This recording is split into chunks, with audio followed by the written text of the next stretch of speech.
Hello guys, दृष्टि IAS के in news programme में आपका स्वागत है और मैं हूं हिमांशु। तो गाइस, आज के सेशन में हम जिस टॉपिक पर डिस्कशन करने वाले हैं वो अफगानिस्तान में होने वाली पीस बैठक यानी पीस वार्ता से संबंधित है। इसमें यूनाइटेड स्टेट्स ऑफ अमेरिका, रूस और अन्य कई सारे देश भारत को शामिल करते हुए इसके हितधारक होने वाले हैं। तो इस बैठक में सारे देश शामिल होंगे और भारत, रूस, चीन और कई सारे अन्य देशों का अफगानिस्तान के साथ कहीं ना कहीं इन सभी के हित जुड़ते हैं। तो आज की हम सबसे पहले न्यूज़ में देखते हैं कि क्या न्यूज़ दी गई है। तो न्यूज़ है Russia for Taliban inclusion in Afghan interim government. अगला है, दोनों न्यूज़ द हिंदू से ली है। अगली न्यूज़ है जो बिडेन्स अफगानिस्तान पीस प्लान, यानी कि रूस ने अफगानिस्तान में आने वाले समय में एक अंतरिम सरकार के गठन में तालिबान के उसमें शामिल होने के प्रस्ताव का समर्थन किया है। और यह प्रस्ताव किसने दिया है? यह प्रस्ताव अमेरिका के द्वारा दिया गया है। तो इसकी पृष्ठभूमि क्या है, इसको हम समझेंगे। और सबसे पहले बढ़ते हैं खबर की तरफ। तो खबर क्या है ये देखते हैं। खबर में बताया गया है कि नई अमेरिकी सरकार अफगानिस्तान से अमेरिकी सैनिकों की वापसी की प्रक्रिया की समीक्षा कर रही है। यानी कि पिछले समय में, अभी वर्तमान में अमेरिका में जो बिडेन की सरकार है, उसके पहले सरकार थी राष्ट्रपति डोनाल्ड ट्रंप की, जिन्होंने अमेरिका को अफगानिस्तान से अमेरिका के सैनिकों की वापसी की बात कही थी।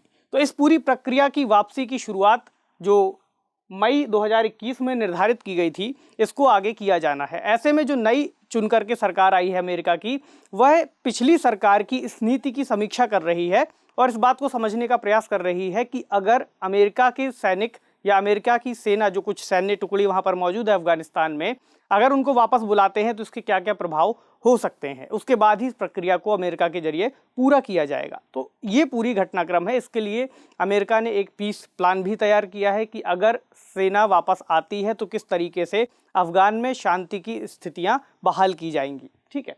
अच्छा, रूस का यहाँ पर क्या कहना है? रूस ने अफगानिस्तान में शांति समझौते और भविष्य की अंतरिम सरकार में तालिबान के एकीकरण का समर्थन किया है। यानी अमेरिका का कहना है कि वर्तमान में जो अफगानिस्तान की सरकार है, ठीक है, उसके साथ एक वहाँ का समूह है तालिबान, जो काफ़ी ज़्यादा समय से अफगानिस्तान में होने वाली हिंसाओं में शामिल रहा है।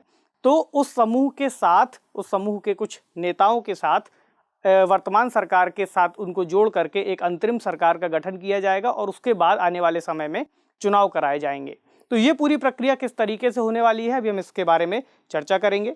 और खबर में भी बताया है कि आने वाले समय में रूस और तुर्की में भी इस शांति समझौते से संबंधित कुछ बैठकें हो सकती हैं।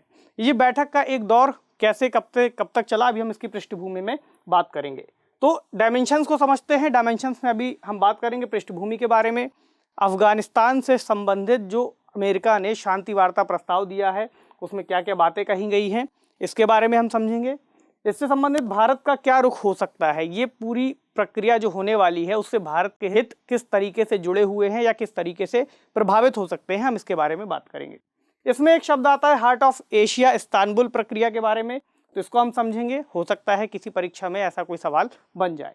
इससे जुड़े चैलेंजेस क्या हो सकते हैं हम बात करेंगे, आगे की राह की, और एक सवाल जिसे आप मेंस के स्तर पर शामिल करेंगे। तो गाइस, अंतर्राष्ट्रीय संबंधों से मुख्य रूप से जुड़ा हुआ यह टॉपिक है, इसलिए इसे हम मेंस के स्तर पर जीएस पेपर 2 में शामिल करेंगे। तो देखते हैं सबसे पहले इसकी पृष्ठभूमि को। तो गाइस, लगभग 2 दशकों से अफगानिस्तान में अशांति और हिंसा का माहौल बना हुआ है। इसकी शुरुआत होती है जब अफगानिस्तान से यूएसएसआर यानी कि पूर्व सोवियत संघ की सेनाओं की वापसी होती है। जब ये सेनाएं वापस जाती हैं, और चूंकि इसका कारण सोवियत संघ का विघटन था, जब सोवियत संघ का विघटन होता है तो ये सेनाएं अफगानिस्तान को छोड़ करके वापस जाती हैं। ऐसे में अफगानिस्तान में लगभग सन 1994 के आसपास एक समूह का उदय होता है जिसे तालिबान कहा जाता है।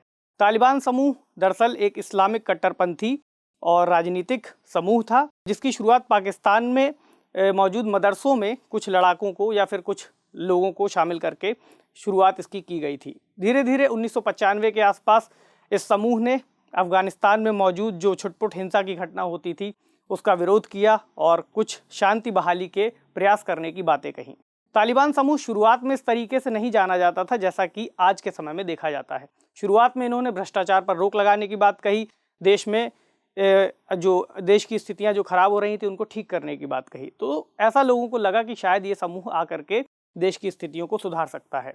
आने वाले समय में इस समूह ने वहां के तत्कालीन राष्ट्रपति को हटा करके जो ईरान के नज़दीक का क्षेत्र है हेरात, उस पर कब्जा कर लिया और उसके बाद धीरे धीरे इनकी हिंसक घटनाएं शुरू होने लगी, जिसमें इनकी एक सबसे बड़ी जो आलोचना की जाती है वह वहाँ पर मौजूद बामियान बुद्ध की मूर्तियों को तोड़ा जाना इसमें शामिल है। आगे चलकर जब ये घटनाक्रम आगे बढ़ा तो फिर लगभग सन 2001 की घटनाक्रम है, जब इन्होंने अमेरिका के न्यूयॉर्क शहर में हमला कर दिया और 9/11 की घटना सामने आई।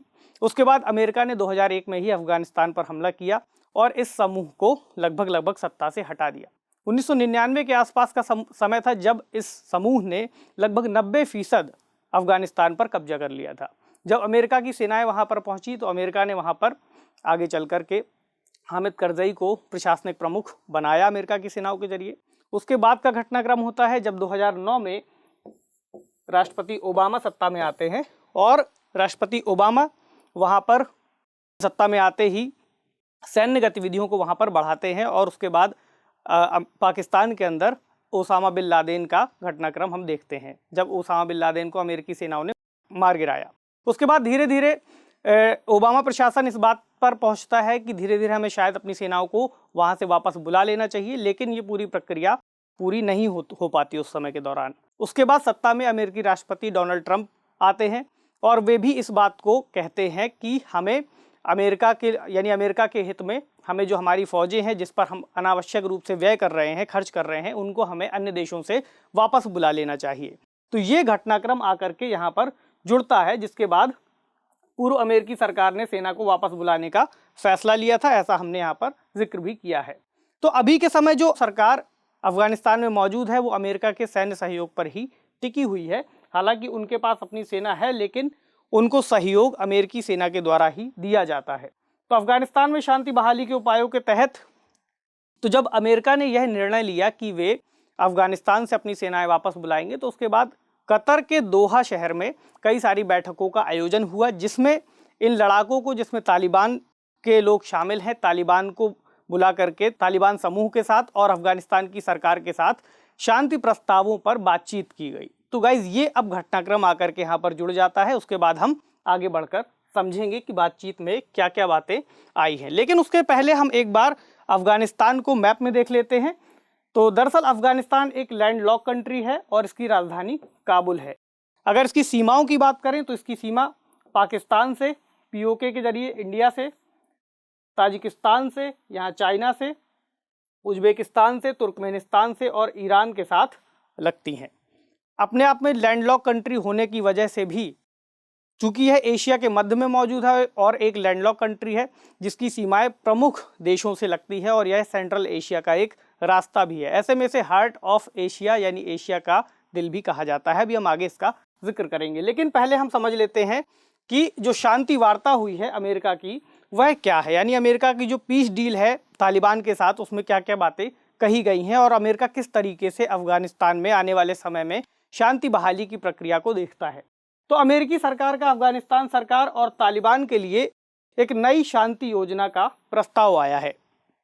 दरअसल अमेरिका की सरकार इस बात को समझ चुकी है कि जब तक शांति वार्ता में तालिबान को शामिल नहीं किया जाएगा तब तक सरकार और तालिबान के बीच में किसी भी तरीके से शांति बहाली नहीं हो सकेगी।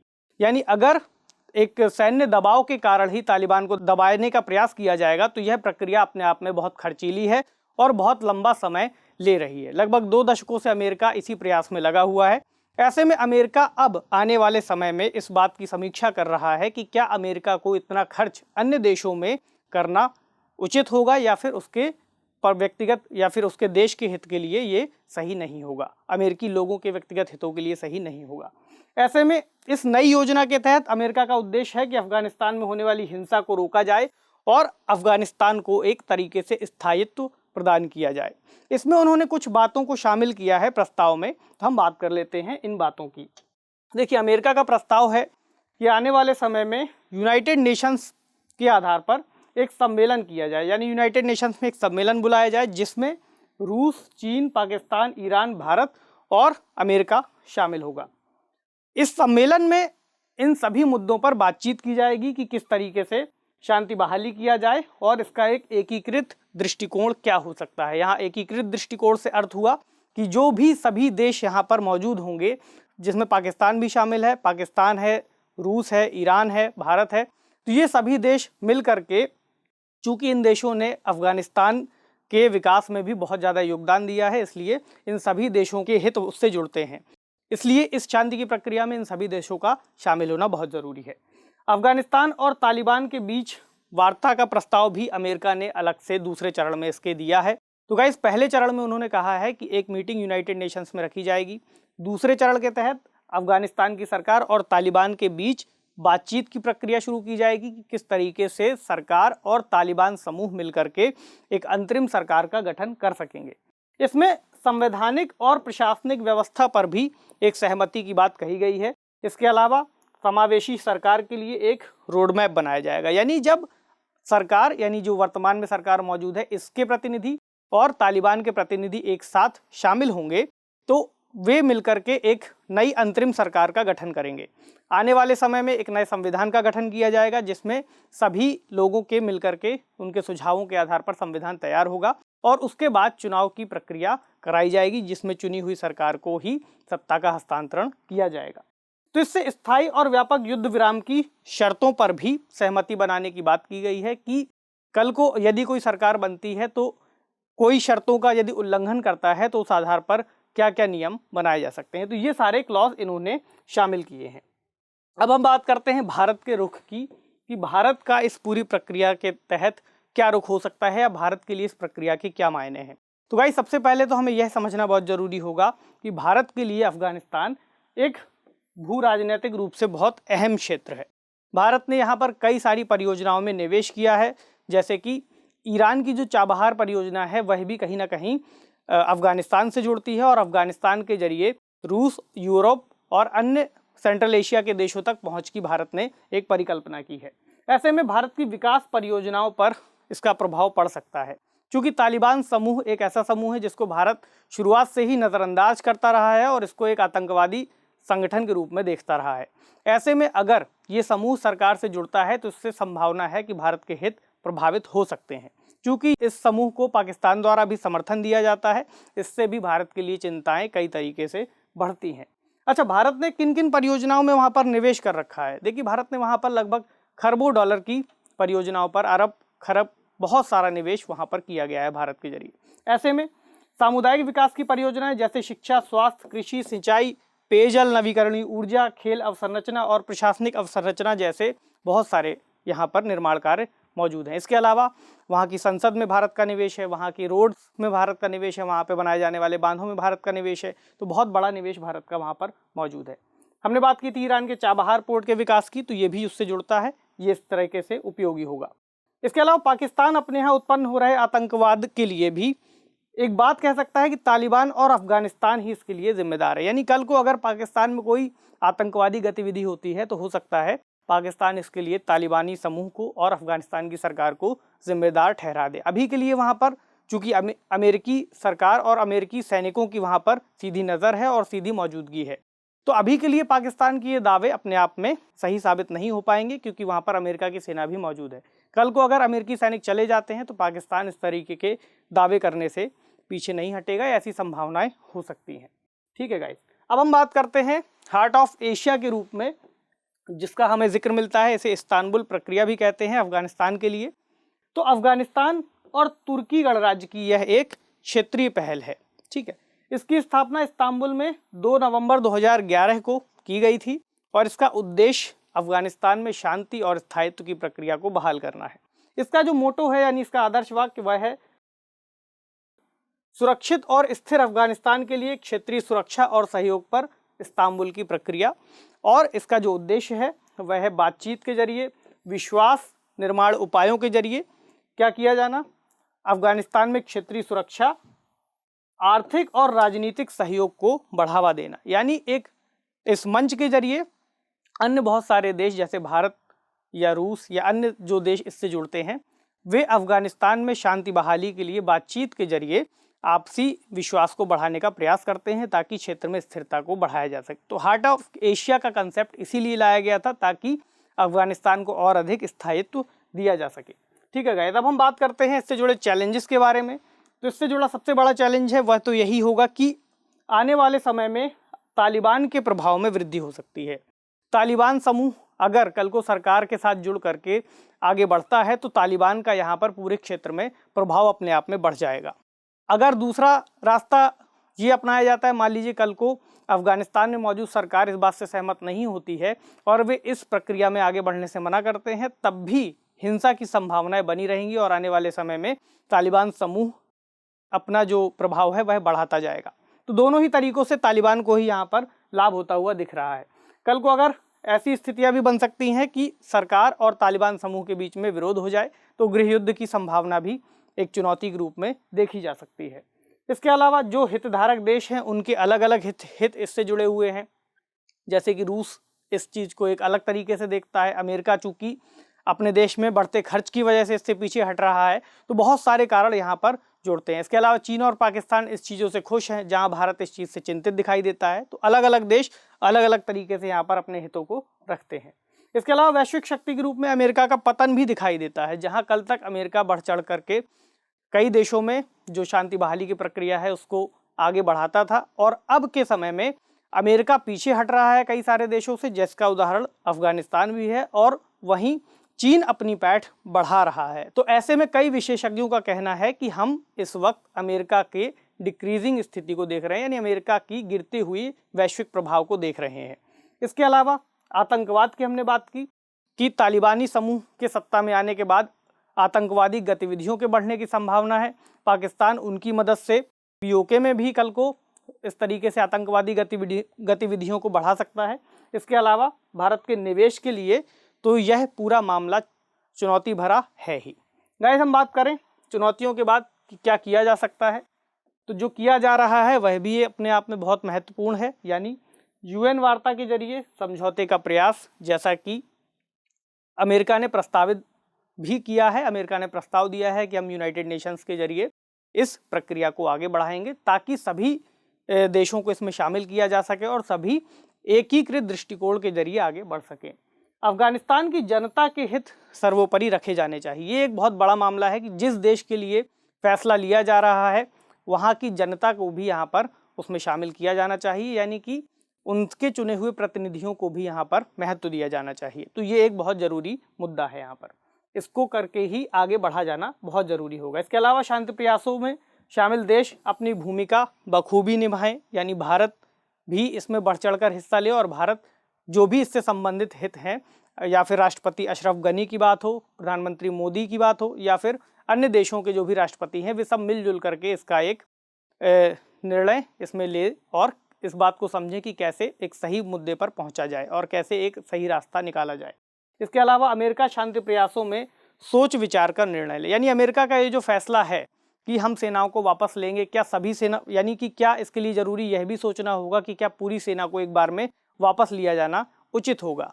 तो इस वक्त जो बिडेन का प्रशासन जो है, राष्ट्रपति वहाँ अमेरिका के हैं, वे इस पर इसीलिए विचार विमर्श कर रहे हैं। तो ये पूरी प्रक्रिया इस तरीके से आगे बढ़ेगी। तो गाइज, ये था आज का हमारा इस टॉपिक को लेकर के डिस्कशन। अब हम बात करते हैं सवाल की, लेकिन उससे पहले आपको एक जानकारी दे दें। तो गाइज, जैसा कि हमने आपको बताया है इसके पहले भी कि यूपीपीसीएस प्रीलिम्स 2021 की जो कक्षाएं हैं वे शुरू हो चुकी हैं 12 मार्च से। तो ये इसमें एडमिशन्स शुरू हो चुका है। ऑनलाइन मोड में इन कक्षाओं को आप ले सकते हैं, तो जल्दी कीजिए और इन नंबर्स पर कॉल करके अधिक जानकारी लीजिए और इस पूरे कोर्स का लाभ उठाइए। ठीक है गाइस, अब हम बात करते हैं उस सवाल की जो आज के हमारे टॉपिक से जुड़ता है। तो सवाल आप नोट कर लीजिए, फिर हम इसका थोड़ा सा डिस्कशन इस पर भी करेंगे। तो सवाल है, अमेरिका द्वारा अफगानिस्तान से अपनी सेना हटाने के क्या परिणाम हो सकते हैं, भारत के संदर्भ में विश्लेषण कीजिए। तो परिणामों के बारे में अभी हमने इन संभावनाओं के बारे में जिक्र किया ही, इन्हें ही आप एक संभावना के तौर पर बताएंगे कि क्या क्या इसकी संभावनाएं हो सकती हैं। क्योंकि भारत के इससे क्या क्या हित जुड़ते हैं, तो यहाँ पर आप भारत के संदर्भ में इस उत्तर को ओवरऑल फ्रेम करने का प्रयास करेंगे। 250 शब्दों में इस उत्तर को लिखिए। ठीक है गाइज, ये था आज का हमारा ओवरऑल डिस्कशन। आपसे मिलेंगे अगले सेशन में कुछ नए टॉपिक्स के साथ। तब तक के लिए पढ़ते रहिए, सेफ रहिए। शुक्रिया।